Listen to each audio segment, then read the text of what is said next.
Hi guys, welcome to True North. So today is 9th of February 2024 और हम कर रहे हैं आज के करंट अफेयर्स। तो सबसे पहले न्यूज़ में देख रहे हैं who has won wildlife photographer of the year award.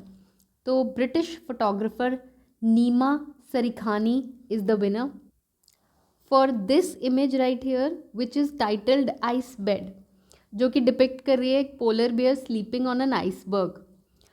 This is the people's choice award awarded by the natural history museum of London. ठीक है, आगे चलते हैं।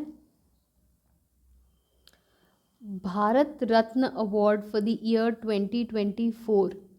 तो इस साल में ऑलरेडी हम देख चुके हैं दो रेसिपिएंट्स जो ये भारत रत्न है, इंडियाज़ हाईएस्ट सिविलियन अवार्ड। ये मिल चुका है कर्पूरी ठाकुर और LK अडवाणी को। अब जो है 3 और अवॉर्डीज़ अनाउंस किए गए हैं बाय आर PM। तो देखते हैं किन पे जो है भारत रत्न कन्फर किया गया है। सबसे पहले हैं चौधरी चरण Singh, PV Narasimha Rao and MS Swaminathan. थोड़ा थोड़ा इनके बारे में देख लेते हैं। तो चौधरी चरण सिंह तो ये UP के CM रह चुके हैं और देश के प्रधानमंत्री भी रह चुके हैं 1979। इन्होंने एग्रीकल्चर सेक्टर के रिफॉर्म्स को सपोर्ट किया था और फार्मर्स राइट्स को सपोर्ट किया था। PV नरसिम्हा राव 1991 से 96 तक ये देश के प्रधानमंत्री रहे। LPG रिफॉर्म्स इन्हीं के टाइम पे अडॉप्ट किए गए थे। तो लिबरलाइजेशन, प्राइवेटाइजेशन और ग्लोबलाइजेशन जो रिफॉर्म्स थे adopted during his time. MS Swaminathan, he was an agricultural scientist. He is also known as the father of the green revolution. आगे देखते हैं वर्ल्ड पल्सेस डे। तो ये मनाया जाता है 10th of February को। इस साल की थीम थी pulses nourishing soils and people. Next है आपका लॉजिस्टिक्स परफॉर्मेंस इंडेक्स रिपोर्ट 2023। तो वैसे तो ये जो इंडेक्स है लॉजिस्टिक्स परफॉर्मेंस का ये रिलीज़ हुआ था अप्रैल 2023 में और ये रिलीज़ किया जाता है वर्ल्ड बैंक के द्वारा। बट ये अभी रिसेंटली न्यूज़ में है because during some Lok Sabha question ये चीज़ हाईलाइट हुई थी। तो इंडिया की जो रैंक है पर्टिकुलरली इस इंडेक्स में 38 आउट ऑफ 139 कंट्रीज़ ये हाईलाइट हुई थी, तो ये इंपॉर्टेंट हो जाता है। इस रैंकिंग में टॉप कंट्री रही सिंगापुर। LPI जो है इसके बारे में थोड़ा सा देख लेते हैं। तो जो कंट्रीज़ चैलेंजेस फेस कर रही होती हैं रिलेटेड टू ट्रेड लॉजिस्टिक्स, कैसे उनको इम्प्रूव कर सकती हैं और कर रही हैं, उससे रिलेट करता है लॉजिस्टिक्स परफॉर्मेंस इंडेक्स। नेक्स्ट हम देख रहे हैं 7th इंडियन ओशियन कॉन्फ्रेंस। तो ये सबसे पहली बात कहाँ होने वाली है, तो ये ऑस्ट्रेलिया के पर्थ में होने वाली है। इसका थीम है towards a stable and sustainable Indian ocean. ये जो कॉन्फ्रेंस है इंडियन ओशियन कॉन्फ्रेंस, ये एक कंसल्टेटिव फोरम है इंडियन ओशियन रीजन की कंट्रीज़ के लिए। नेक्स्ट इज डॉसमोचे महोत्सव। तो ये कहाँ सेलिब्रेट किया जाता है, तो ये लद्दाख में मनाया जाता है। ये एक एनुअल बुद्धिस्ट मोनेस्ट्री फेस्टिवल है। ये सेलिब्रेट करता है साल का अंत as per the Tibetan calendar. Next article देख रहे हैं हम कि RBI की जो मॉनेटरी पॉलिसी कमेटी की मीटिंग है that was held on 8th of February। वैसे तो we can just look at the key policy rates कि क्या डिसाइड किए गए हैं, बट थोड़ा सा इसको इन डेप्थ कर लेते हैं क्योंकि ये इंपॉर्टेंट इकोनॉमिक्स का टॉपिक है। तो सबसे पहले हम देख रहे हैं कि RBI की मॉनेटरी पॉलिसी कमेटी है क्या। तो ये एक स्टैट्यूटरी बॉडी है, ठीक है, जिसको कि RBI एक्ट 1934 के अंडर कॉन्स्टिट्यूट किया गया है, सेंटर ने बनाया है। ठीक है, अब इसका कॉम्पोजिशन इस तरीके से होता है कि इसमें 6 मेंबर्स रहते हैं और कोरम होता है 4 मेंबर्स का, यानी कि अगर 4 लोग भी प्रेजेंट नहीं है तो the meeting can not continue. तो स्ट्रक्चर देख रहे थे हम, तो 6 मेंबर्स होते हैं जिसमें से कि 3 जो हैं RBI के ऑफिशियल्स होते हैं और 3 एक्सटर्नल मेंबर्स होते हैं। एक्सटर्नल मेंबर्स का मतलब है कि they are nominated by the government but they are not government officials. ठीक है, तो 3 जो RBI ऑफिशियल्स रहते हैं उसमें से एक जो है RBI के गवर्नर होते हैं and he is by default the chairman of the monetary policy committee. तो अभी जो करंट 3 मेंबर्स हैं देख लेते हैं। शक्तिकांता दास जो हमारे RBI के गवर्नर हैं, देन माइकल पात्रा जो डिप्टी गवर्नर हैं एंड राजीव रंजन जो कि एग्जीक्यूटिव डायरेक्टर हैं। 3 एक्सटर्नल मेंबर्स को भी देख लेते हैं, शशांक भिड़े, आशिमा गोयल एंड जयंत वर्मा। तो बहुत ही बेसिक तरीके से देखने की कोशिश करते हैं कि मॉनेटरी पॉलिसी कमेटी जो है वो करती क्या है। तो it is suppose to hold for at least 4 meetings in a year, पर जनरली बाय मंथली ये मिलती है, ठीक है। Every 2 months the MPC meets and decides on key indices. अब RBI का मैंडेट क्या है? तो RBI को ये मैंडेट है कि RBI has to keep the retail inflation at 4%, give or take 2%, यानी कि 2 से 6% के बीच में इन्फ्लेशन को कंट्रोल करके रखना है, ठीक है। अब इसमें MPC जो है आपकी कैसे पिक्चर में आती है? तो मॉनेटरी पॉलिसी कमेटी का सबसे जो मेन फंक्शन है वो यही है कि जो है डिटरमाइन करना, यहाँ पे गलत लिखा हुआ है, रेपो रेट को डिटरमाइन करना to achieve the inflation target, ठीक है। रेपो रेट डिसाइड करना ताकि जो इन्फ्लेशन टारगेट किया जा रहा है उसको मेंटेन किया जा सके, ठीक है। तो ये हमने समझ लिया कि MPC क्या चीज़ है, क्या काम करती है। अब की डिसीजंस के ऊपर नज़र मारता है। So before I go ahead and tell you just कि परसेंटेज में कितना रेपो रेट है, कितना रिवर्स रेपो रेट है, let's try to understand these in not the exact bookish terms but the best way possible कि हम इनको समझ लें, ठीक है। अब मान लो कि you are this person and आपको लेना है लोन, तो आप कहाँ जाओगे? बैंक के पास, ठीक है। अब मान लो कि बैंक को अपने बिजनेस के लिए कुछ पैसे की बोरोइंग करने की ज़रूरत है, तो बैंक कहाँ जाएगा? RBI के पास, ठीक है। मैंने बहुत ही सिंपल टर्म्स में इसको ब्रेक करने की कोशिश की है, तो सिंपल समझते हैं, ठीक है। Then you can add on the bookish definitions to it. पहले हम ये 3 चीज़ें देखेंगे, ठीक है। So you imagine yourself as an entity, the bank, and आपको पैसे की ज़रूरत है, आपको बोरो करना है पैसा। कहाँ से करना है? RBI से करना है, ठीक है। तो आप जाते हो, आपके पास आप वैसे भी अगर कोई लोन लेने जाते हो तो कुछ कोलैटरल रखना पड़ता है। तो बैंक्स क्या कोलैटरल में रखते हैं? गवर्नमेंट सिक्योरिटीज़, GSEC, ठीक है।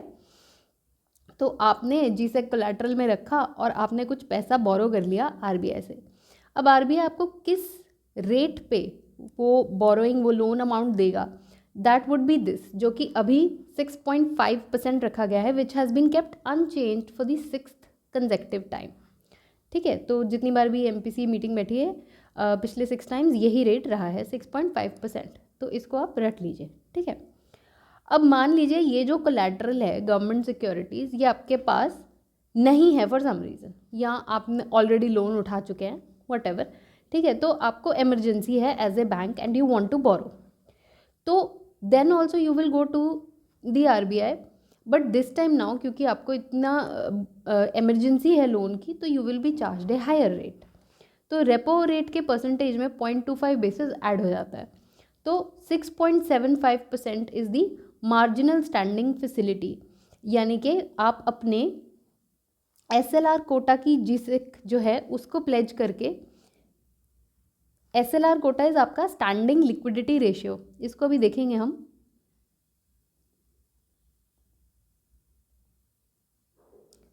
स्टैंडिंग लिक्विडिटी रेशियो, आप इसकी जो GSECs हैं उनको भी कोलैटरल रख के जो है थोड़े ज़्यादा रेट पे बोरोइंग कर सकते हैं एज अ बैंक, ठीक है। तो ये हो गई आपकी marginal standing facility. Then is the bank rate.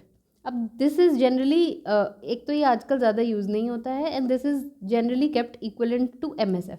अब इसमें क्या है कि आपके पास कुछ भी नहीं है कोलैटरल रखने को, ठीक है। तो without any collateral, it's not necessary कि आपके पास कुछ नहीं है कोलैटरल, बट इस केस में विदाउट एनी कोलैटरल बैंक्स जो हैं बोरो कर सकते हैं RBI से। अब नेक्स्ट हम देख रहे हैं ये 2 चीज़ें, तो reverse repo rate and standing deposit facility. अब मान लो you are a bank and now this time you don't need borrowing, you feel that बहुत लोगों ने पैसा डिपॉजिट किया है, बहुत अच्छा बिजनेस चल रहा है, तो आपके पास सरप्लस है पैसा और इतने अभी लोन नहीं ले रहे हैं लोग, या what ever reason you have money in surplus, what to do with it. So firstly you can park some surplus with the RBI and earn some interest rate on it. तो आप खुद सोच के देखो कि ये इंटरेस्ट कम होगा कि ज़्यादा होगा. तो एज RBI आप बैंक को बिना कोई बिजनेस किए अपना सरप्लस पार्क करके प्रॉफिट कमाने दे रहे हो, तो why would the bank do any business at all if that interest rate is very high. तो ऑफकोर्स RBI इसको काफ़ी कम रखेगा, तो 3.35%. ठीक है. तो दिस आपने अपना सरप्लस पैसा RBI के पास पार्क किया, ये आपको इंटरेस्ट रेट उस पर मिलेगा. ठीक है. अब now assume that RBI wants you to park some surplus money with RBI. When can such a case arise? जब मान लो कि इकोनॉमी में कैश फ्लो काफ़ी ज़्यादा है. ठीक है, हाई इनकम हो रही है, कैश फ्लो काफ़ी ज़्यादा है. अब अगर पैसा लोगों के हाथ में ज़्यादा होगा तो इन्फ्लेशन हो जाएगी, चीज़ों का दाम बढ़ेगा, और RBI का तो काम है इन्फ्लेशन को कंट्रोल करके रखने का. तो इन्फ्लेशन को कंट्रोल करने के लिए जो एक्स्ट्रा कैश है, या जिसे हम कह सकते हैं एक्सेस लिक्विडिटी है मार्केट में, उसको RBI एब्जॉर्ब करने की कोशिश करेगा. तो it will ask the banks, चलो मैं तुमको थोड़ा ज़्यादा इंटरेस्ट देता हूँ, ठीक है, तुम मेरे पास अपना जो है एक्स्ट्रा फंड्स थोड़े पार्क कर सकते हो, डिपॉजिट कर सकते हो शॉर्ट टर्म के लिए, gain some interest on it. तो ये है 6.25%. ठीक है. आगे ये दोनों चीज़ें देखेंगे हम, CRR और SLR, that is cash reserve ratio and the standing liquidity ratio. तो आप ये सोचो कि देयर इज़ एनी बिजनेस, ठीक है, एंड जैसे बैंक जैसा फाइनेंशियल बिजनेस, अगर वो सारे के सारे जो डिपॉजिट ले रहा है लोगों से, उस सब को वो बिज़नेस में लगा दे, यानी कि सबका वो लोन देता जाए, तो जब आप अपना डिपॉजिट जब विड्रॉ करने जाओगे तो बैंक आपको कहाँ से देगा, अगर वो सारा पैसा लोन में दे देगा तो. ठीक है, मैं बहुत ही सिंपलेस्ट टर्म्स में बोलने की कोशिश कर रही हूँ ये चीज़ें. ठीक है, तो बिल्कुल ऐसे हार्ड एंड फास्ट नहीं होता, but to make it simple I am saying it this way. तो RBI इन्फोर्स करता है ये चीज़ कि आप एज अ बैंक कुछ जो है डिपॉजिट करें RBI के पास. ठीक है. अब दिस विल बी, अगर आप एग्जैक्ट जो है टेक्निकल डेफिनेशन देखेंगे इसकी, तो वो कुछ इस तरीके से वर्डेड होती हैं कि NDTL यानी कि net demand and time liabilities का परसेंटेज होता है ये. ठीक है. तो मतलब आप मान लो कि बैंक के पास जितना टोटल पैसा है उसमें से कुछ परसेंटेज जो है अगर बैंक RBI के पास रख रहा है तो वो है कैश रिजर्व रेशियो, यानी कि कितना परसेंटेज रखना है. ठीक है. अगर बैंक अपने खुद के पास रख रहा है बट एज लिक्विड एसेट्स, ठीक है, तो उसको बोलेंगे स्टैंडिंग लिक्विडिटी रेशियो. ठीक है.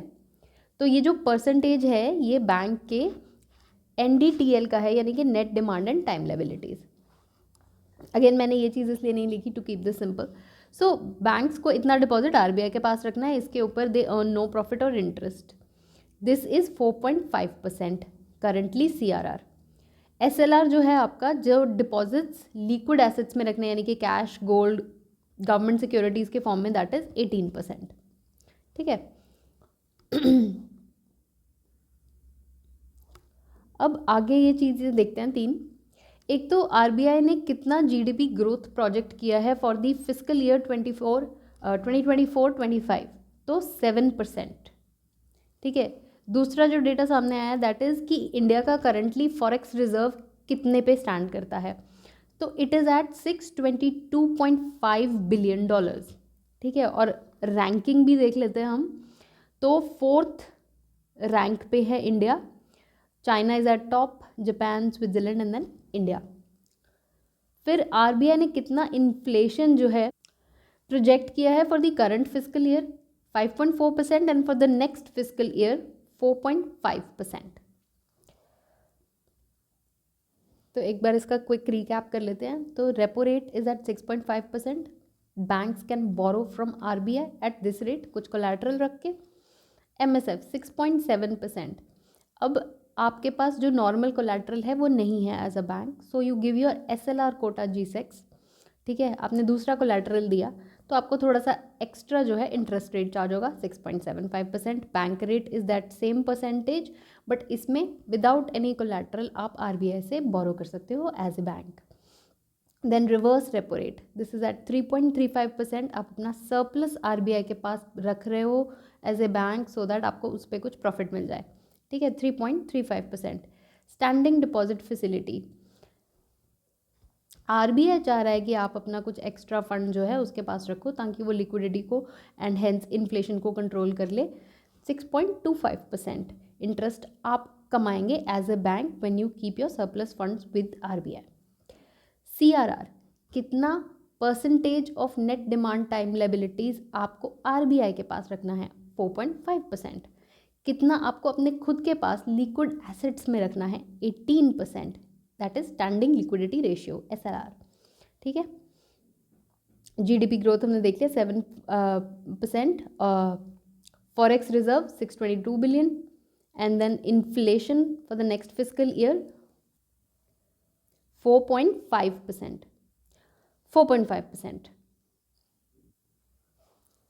आगे चलते हैं मिसलेनियस सेक्शन में। तो the Paris agreement which is related to environment का topic is in news currently, क्योंकि एक रिपोर्ट आई है यूरोप्स क्लाइमेट सर्विस की रिपोर्ट जो कहती है कि for the first time global warming जो है, टेम्परेचर्स जो है 1.5 डिग्री सेल्सियस को क्रॉस कर गए हैं फॉर एन इंटायर ईयर, यानी कि एक पूरे साल तक ये जो है ग्लोबल वार्मिंग इसको इस टेम्परेचर को एक्सीड कर गई है। अब ये जो है एक की लिमिट सेट है किस में, पेरिस एग्रीमेंट में। तो देख लेते हैं कि पेरिस एग्रीमेंट है क्या।